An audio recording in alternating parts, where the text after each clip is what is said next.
ఈ మధ్య కూలిఫ్ అని కూడా కొత్తగా వచ్చింది. ఓకే. మోకాలు చుట్టూ ఉన్న నరాలని కాల్ చేస్తారు. మంచి ప్రొసీజర్ కాదని కాదు, కానీ ఎవరికి చేయాలి? ఇప్పుడు మీ నాన్నమ్మ అన్నారు 77 సంవత్సరాలు, మత్తు ఇవ్వడానికి నాట్ పాసిబుల్, రిస్క్ ఎక్కువ, బలహీనంగా ఉన్నారు, సర్జరీ భరించలేదు. వీళ్ళల్లో అట్లాంటివి చేయొచ్చు. ఇప్పుడు 50, 55, 65 ఉన్న వాళ్ళలో, నార్మల్గా తిరుగుతున్న వాళ్ళలో మోకాల్లో నొప్పి అనగానే వెళ్ళిపోయి కూలిఫ్ చేసేస్తాము, 2-3 లక్షలు తీసుకుంటామంటే, నరాలు ఫస్ట్ ఆఫ్ ఆల్ కట్ చేస్తే అక్కడ చుట్టుపక్కల ఉన్న కండరాలు ఫస్ట్ దెబ్బతింటాయి. మెల్లగా మీ తొడ భాగం అనేది చిన్నగా అయిపోతూ వస్తుంది, ఎందుకంటే కండరాలు పనిచేయవు, ఎందుకంటే దానికి స్టిమ్యులేషన్ లేదు కదా. నరాలు స్టిమ్యులేట్ చేస్తే కండ కదులుతుంది, నరాలు కట్ చేస్తే కండ కదలదు, కదలని కండ వేస్ట్ అయిపోతుంది.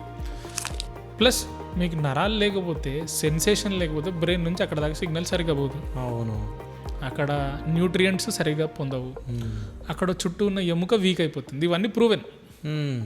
మనమేదో ఈరోజు సంతోషానికి నాకు మోకాలు రిలీఫ్ వచ్చింది కంటే ఫ్యూచర్లో వచ్చే కష్టాలు ఎక్కువ ఉంటాయి.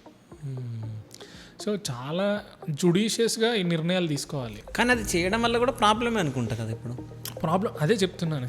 మనము నేను పెయిన్ ఇంటర్వెన్షనల్ మేనేజ్మెంట్ స్పెషలిస్ట్ కదా. పెయిన్ ఇంటర్వెన్షన్ అనేది ఎటువంటి పరిస్థితుల్లో చేయాలనేది కూడా చాలా చాలా ఇంపార్టెంట్. వచ్చారు కదా పెయిన్ ఇంజెక్షన్ ఇవన్నీ కాదు, ఏ పేషెంట్కి ఏది చేస్తే కరెక్ట్. ఓకే. ఇప్పుడు రిస్క్ ఎక్కువ ఉంది, సర్జరీ చేయలేము, సరే పెయిన్ ఇంటర్వెన్షన్ చేసాం, ఇది పద్ధతి.